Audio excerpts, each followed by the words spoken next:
क्या चाहते, हम क्या चाहते, ए मौला दे दे हबीब के सदके, शहदा के सदके, बुरहान के सदके हम लेके रहेंगे, भारत से लेंगे। ए यारो सुन लो, ए प्यारो सुन लो,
जाने कब होंगे कम इस दुनिया के गम, जाने कब होंगे कम इस दुनिया के गम, जीने वालों पे सदा बेजुर्म खता होते जा रहे हैं सितम, जाने कब होंगे कम इस दुनिया के गम, जीने वालों पे सदा बेजुर्म खता होते जा रहे हैं सितम, जाने कब होंगे कम इस दुनिया के गम, जाने कब होंगे कम।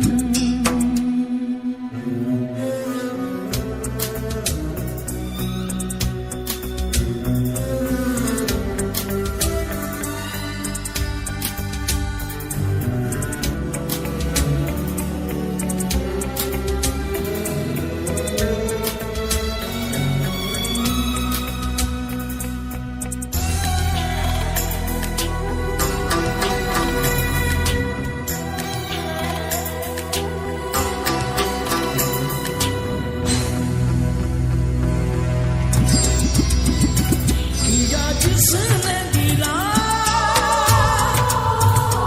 मिली और सजा, कई बार हुआ यहाँ खून वफा,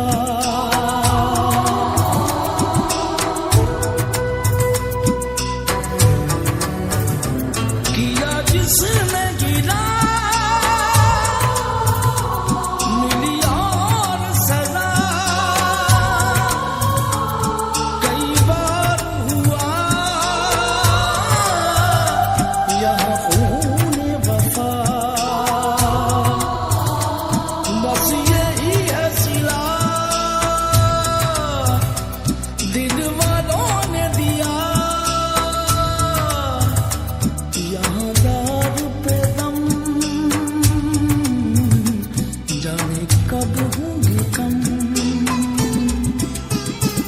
इस दुनिया के गम,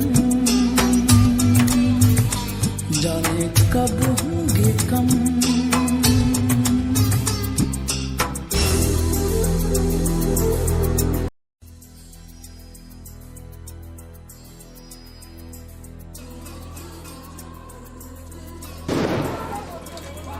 Confrontations like these have become more frequent and violent in recent weeks. These protesting students are angry about the recent wave of violence in Indian administered Kashmir. The police used tear gas and rubber bullets.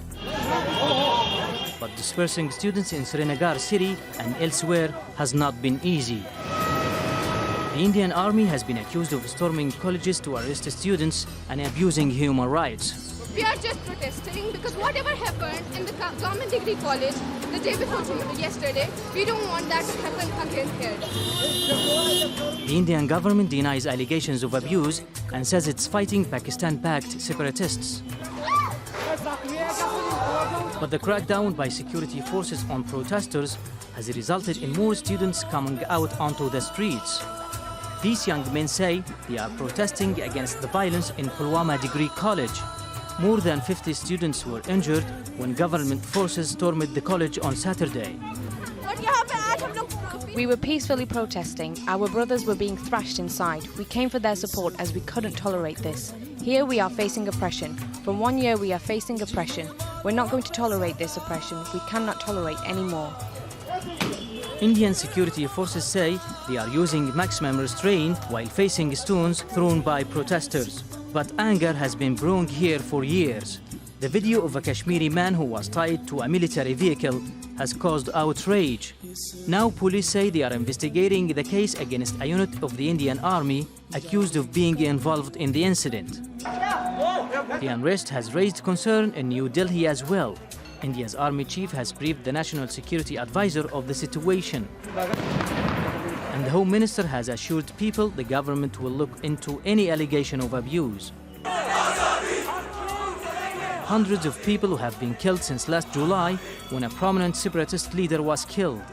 But for now, the anti-India sentiments that have been pushing protesters onto the streets appear to be increasing. Mahmoud Abdul Wahid, Al Jazeera. कि दुनिया ने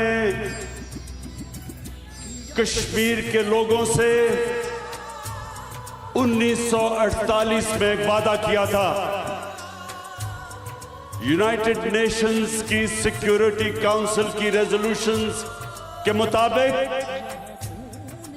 कश्मीर के लोगों को हक मिलना था अपने मुस्तकबिल का फैसला करने के लिए। तो आज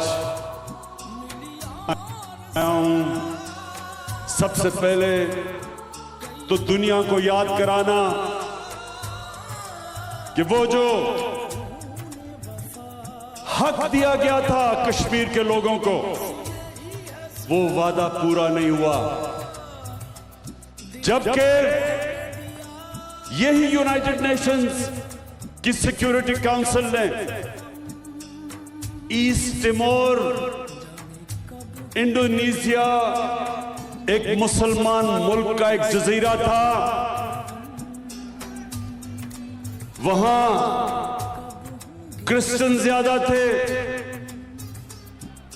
उनको वही हक ईस्ट तिमोर को दिया गया और वो बड़ी जल्दी पूरा किया गया, रेफरेंडम करवाया गया और उनको आजाद कर दिया। तो मैं आज यूनाइटेड नेशंस को याद कराना चाहता हूं। मैंने यूनाइटेड नेशंस की जनरल असेंबली में भी याद कराया, आज भी करा रहा हूं और हमेशा याद कराऊंगा कि आपने अपना हक पूरा नहीं किया। आपने जो वादा था वो पूरा नहीं किया। और दूसरी चीज, मैं कश्मीर के लोगों को यह कहना चाहता हूं कि इंशाअल्लाह जब ये आपको आपका हक मिलेगा, कश्मीर के लोगों को मकबूजा कश्मीर और आजाद कश्मीर, कि जब आप अपनी मुस्तकबिल का फैसला करेंगे और कश्मीर के लोग इंशाअल्लाह जब पाकिस्तान के हक में फैसला करेंगे, मैं ये भी आज कहना चाहता हूं कि उसके बाद पाकिस्तान कश्मीर के लोगों को वो हक देगा, उनको वो राइट देगा कि आप आजाद रहना चाहते हैं या आप पाकिस्तान का हिस्सा बनना चाहते हैं, ये आपका हक होगा। मैं आज दूसरी वजह से यहां इसलिए आया हूं कि मैं मकबूजा कश्मीर के लोगों को एक पैगाम देना चाहता हूं। और जिस तरह अभी मेरे से पहले वजीर खारजा ने कहा कि सारा पाकिस्तान आज मकबूजा कश्मीर की अवाम के साथ खड़ा है, लेकिन सिर्फ सारा पाकिस्तान ही नहीं आपके साथ खड़ा, मुसलमान दुनिया आपके साथ खड़ी है।